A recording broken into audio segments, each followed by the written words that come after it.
Paul TV. Mm-hmm.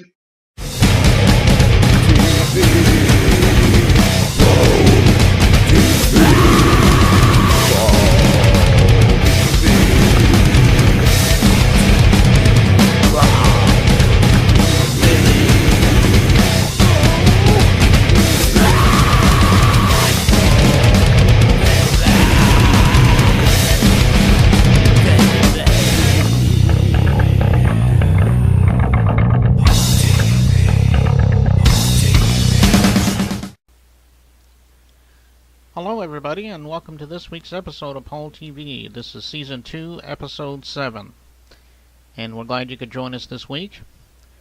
And I just want to encourage again everybody, as always, if you're a band and you want to get on the show, just email us and we'll put you on. And if you're a fan of the show and you just want to email me and tell me how good you think I'm doing and so on, you're welcome to use that same email address. That address is paul@wiya.com.au, and we'll repeat that email at the closing credits of this show so you won't forget it. And anyway, let's go ahead and start the show in a moment, but first let's just tell you everybody's going to be on the show today. We'll have Beth Patterson later on in the show. She's from New Orleans, Louisiana. And then we'll also have Andrew Matters from the William Street Strikers. And that's going to be an awesome interview there, and I think you'll agree. But coming up, this is a band that I've been trying to get for a few months now, and we finally succeeded on getting them. They're the Aria Award winners, the Beards. And they wear beards, of course, and every song they sing is about beards. And we're going to be showing you that interview right now. So just sit back, relax, and enjoy the show. Hello, everybody, and welcome to my next interview. And this time we have with us the Beards from Adelaide, and we're going to spend a few minutes talking to them. How you doing, guys? Quite well. I was pretty good until I found out that I was being interviewed by a man without a beard, which is kind of put a bit of a damper. Well, that wouldn't be the first time. Let's put it that way. Yeah, but we try and keep these things to a minimum. We really only like to interact with the bearded. Yeah. All right. I'm still if I can just look at Nathaniel's beard, so I'm just going to look at him for the interview. Beards. Oh man. Let me start by asking you, how did you get into the music business? I mean, obviously you're funny guys. Did you grow up on comedy? Did you also grow up on music? Maybe you could let us know.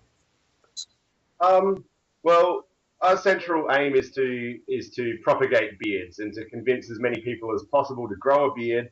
And really, music and comedy are really just vehicles that we use to sort of push our bearded message. And we're not really that interested in the art form of music or or comedy or anything like that. We're really only really interested in beards.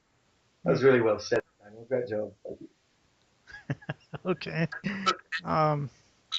What would your influences be? I mean, again, we just established that you were into comedy. Are there any comedy influences that encourage you in your music?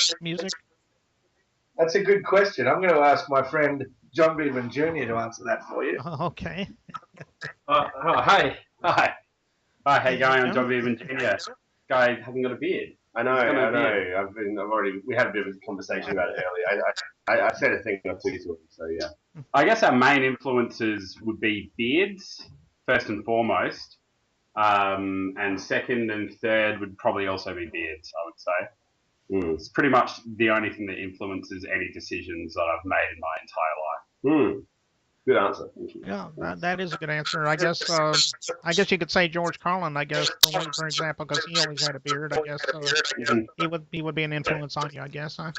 Well, yeah, anyone with a beard is okay by us. Yeah, it really doesn't matter what they've done or what they've achieved. They've got a beard. They're a-okay. Good or bad, we don't mind. Well, that sounds good. Now, I know you've been around for a while. As a matter of fact, I know you won an Aria a few years ago. How many albums do you have now? About 2 or 3 now, is it? We've released 4 albums of nothing but songs about beards. Right. We're pretty much constantly writing songs about beards. I'm writing one right now, and it's about you and your lack of beard, and it's going to be a bit harsh. It's going to be a harsh song. Yeah. Yeah, I think I remember that. I think what you said the title was going to be is if your dad doesn't have a beard, you got two mums part two. I think that was the name of it, right? Oh, the names are still, it's all still a work in progress. Okay. But it's going to be a 3.5 minute character assassination. Okay. About. Okay. Yeah. Well, I'll be looking forward to that one. I'll be proud to be part of your album, I guess you could say. So, Yeah. Excellent. all right. Well, I guess that's about all I can think of for right now. But we want to appreciate you guys coming on and speaking with us for a few minutes. And just want to let you know you're welcome to come back anytime. You know, if you have something new to plug. And just wanted to invite you back on the show anytime. I've got a question for you. When are you going to grow a beard? I'm sorry? When are you going to grow a beard? Oh, I knew that was coming. Well, I don't know. I never thought about it. I mean, I could throw on a fake beard if you'd like, but That would make us feel it'll be about the same, you know. That would be a significant improvement. Okay. All right. Well, anyway, thank you guys for coming on the show, and I want to thank you again, and you're welcome back anytime. So I just thought I'd let you know that again. So, anyway, we'll be right back. Thank you.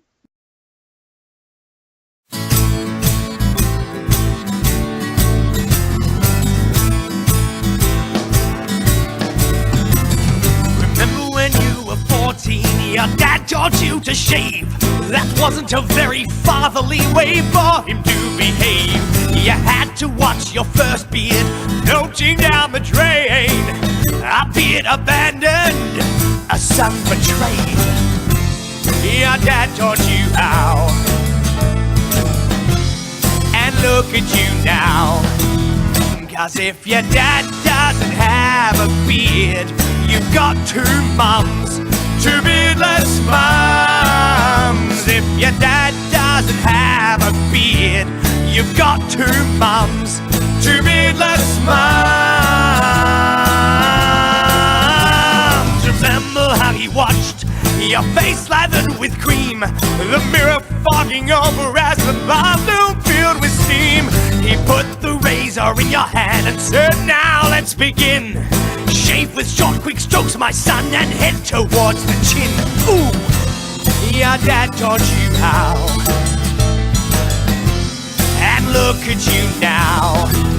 'Cause if your dad doesn't have a beard, you've got two mums, two beardless mums. If your dad doesn't have a beard, you've got two mums, two beardless mums.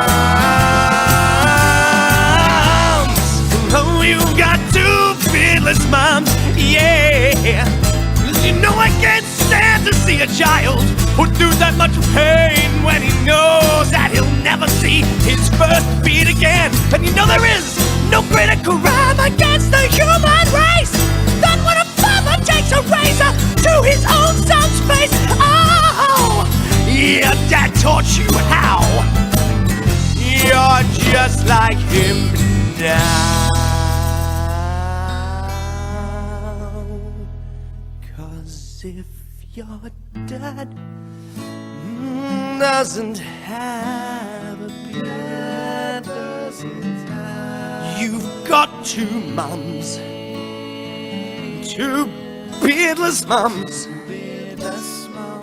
Oh, if your dad doesn't have a beard, you've got two stupid-looking, beardless, fucking mums. 'Cause if your dad doesn't have a beard, you've got two mums, two beardless mums. If your dad doesn't have a beard, you've got two mums, two beardless mums. Two beardless mums, yeah, yeah. Two beardless mums, alright. Two beardless mums, two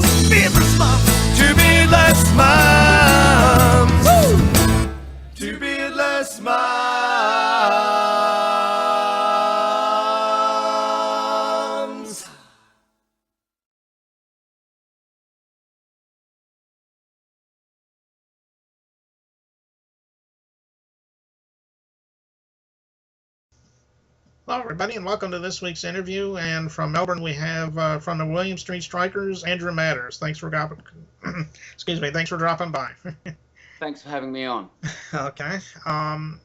So, how did music start for you? I'm sure it started at a young age. Maybe you could let us know a little bit about that. Well, for me, I always had an interest in music from a young age because I was fortunate enough to grow up in a musical family. So my grandparents were professional musicians and used to tour around a lot. So being exposed to a lot of music from a young age, it was just natural for me to pick up various instruments and start playing music, which then led on to me starting bands at around 12 or 13 years of age. Oh. So I went from there. Okay, well, that sounds good. As far as your influences go, do you have any personal influences in your life that inspired you to become a musician? I think a lot of my influences probably come from early American blues music, more of Southern blues music, which is obviously where most rock and roll and music sort of spawned from. So I got my base there and then moved through the 20th century. So I don't have anything specific. I just listen to anything that I like and piques my interest and is good, and just have got my influences that way. Okay, so you're saying like B.B. King, for example. Yes, B.B. King, Billie Holiday, Howlin' Wolf, Etta James, right up through all of that sort of stuff, yeah. Yeah, all those are good musicians. Let me see. Do you have any albums that are out? Or are you getting ready to come out with an album? Maybe you can let us know about those. Yes, we are about to put out our 5th release and our 2nd full-length album, which is probably going to be coming out, I would say, all things going well, in the next, 6 or 7 weeks. It's been quite a long process, this one, because we'd done an album a year for the last sort of 5 or so years. So this one we didn't want to rush, and we've just sort of taken our time. So we're just finishing off the new clip and finalising all the mixes and getting everything ready, and then we'll put it out. Okay, so when do you estimate that album could be coming out? So we're hoping somewhere in the middle of April that we'll get that out. Yeah. Well, that won't be too much longer anyway, because that's only a few weeks away. So. Yes, that's right. Yeah. Yeah. Well, good luck to you on that, and I assume you would find that at the usual places like Amazon and iTunes and stuff like that. Yeah, it'll be on all of those places and on our sites, and yeah, we'll put it all up on the usual places, CD Baby and all of the distribution places, so we can get it all around this little blue ball, which is quite convenient. Okay, well, that's good. Then I'm sure that all your fans or going to be fans will want to hear all your music. So I'm sure that those will be good places to get those. Well, at this time, I can't think of anything more. But Andrew, I just want to thank you again for coming by, and I just want to let you know I've enjoyed the interview, and I just wanted to also add that if you have anything new in the future you'd like to promote for our show, you're always welcome to come back, and we'll interview you again for your projects, and we'll go from there. Thanks very much, Paul. Thanks for having me on. Okay, no problem. And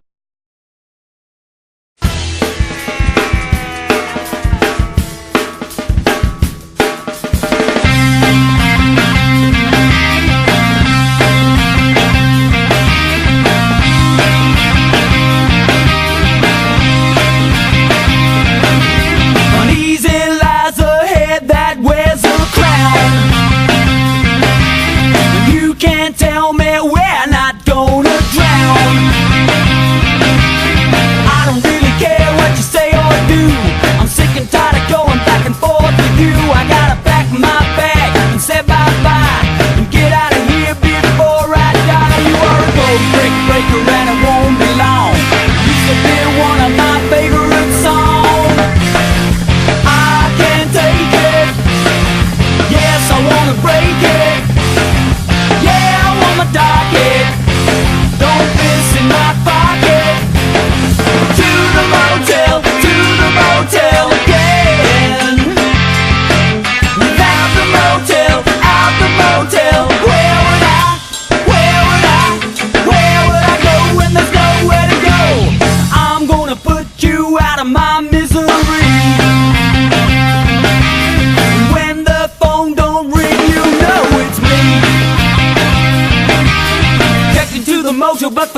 its name. I could go and ask, but they're all the same. Wake up in the morning wondering where I'm at. Look into the mirror and I say, who's that? Couldn't see it coming and hit the ground. Stop that music, tell me what's that sound? I can't take it. Yes, I wanna break it. Yeah, I wanna dock it. Don't piss in my pocket. To the motel again. Without the motel, out the motel. Where would I go when there's nowhere to go?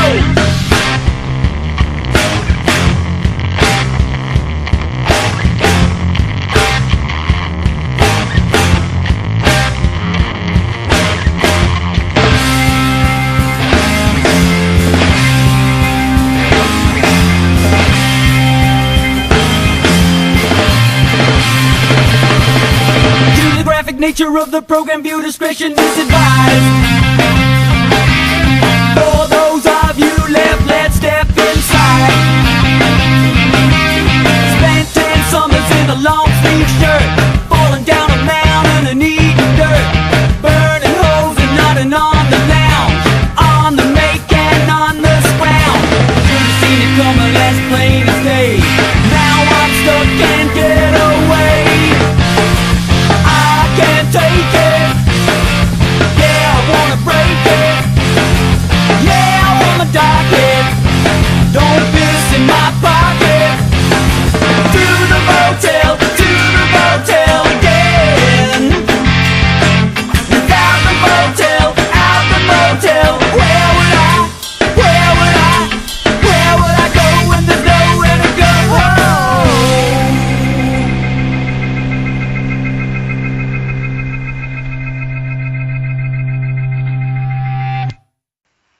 Hello, everybody, and welcome to this week's interview. And from New Orleans, Louisiana, we have Beth Patterson with us. Thanks for coming by, Beth. Thanks. Good to see you, Paul. It's good to see you too, and I'm glad you could come by today. Yeah.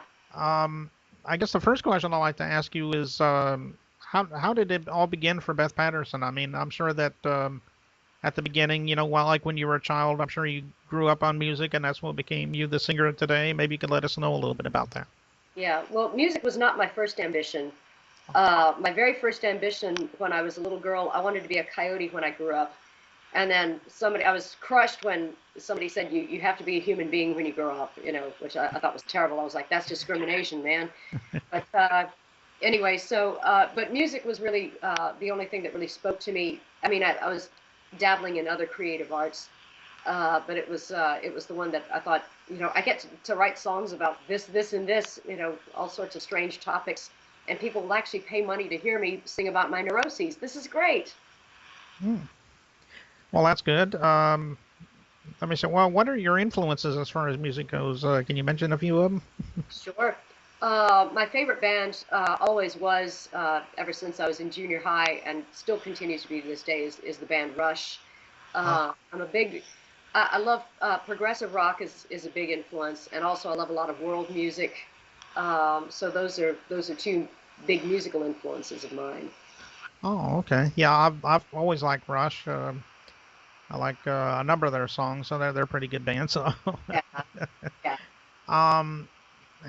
Do you have any albums that are out? And if so, maybe you can name a few of them if you do, or maybe you're getting ready to come out with one.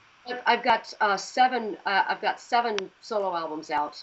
Also, a bunch of albums with different musical groups in which I was a part of the band. But I've got 7 out. My latest is an album called Forward, which I decided to experiment with a different format instead of going retro and putting it on vinyl, or staying with the times and putting it on CD. It's actually on a USB drive.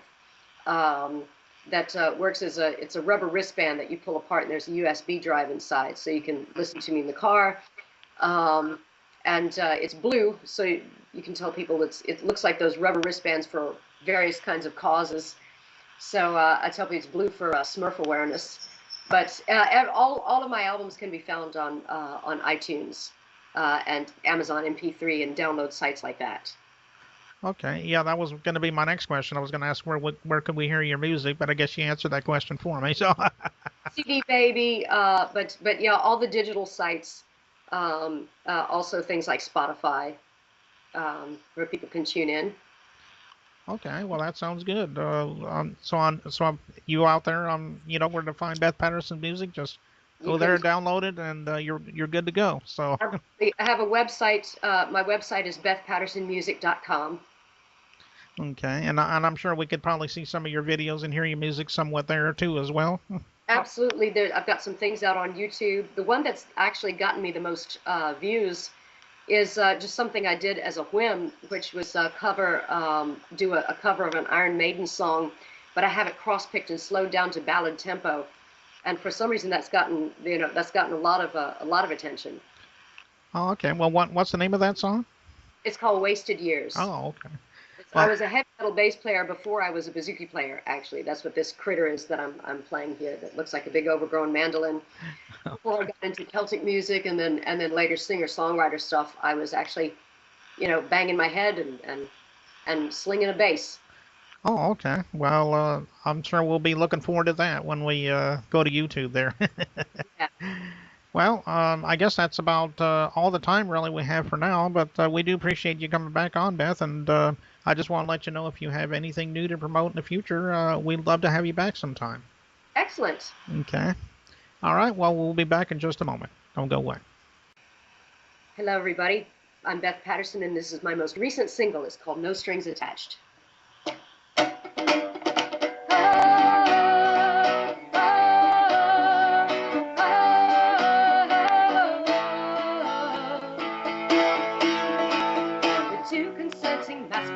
Reality is dealt in space, and should I need reminding, then your fond attention slowly fades. But sometimes when the nights allow, pretend you love me anyhow. The morning I resume all of these puzzling things you raise. The heart is locked away, and the head is firmly latched. Just give and take a little, be breathing strings attached. You don't know what to do, only one without we're matched. It's vital for your wreck.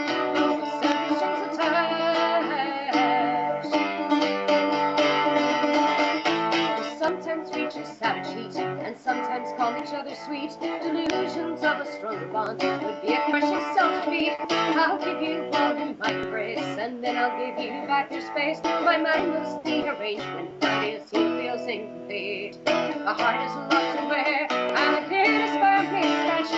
Just give and take a little bit, breathe your strings attached. Two different worlds we live in, or one without we're matched. It's my own fault for wreck.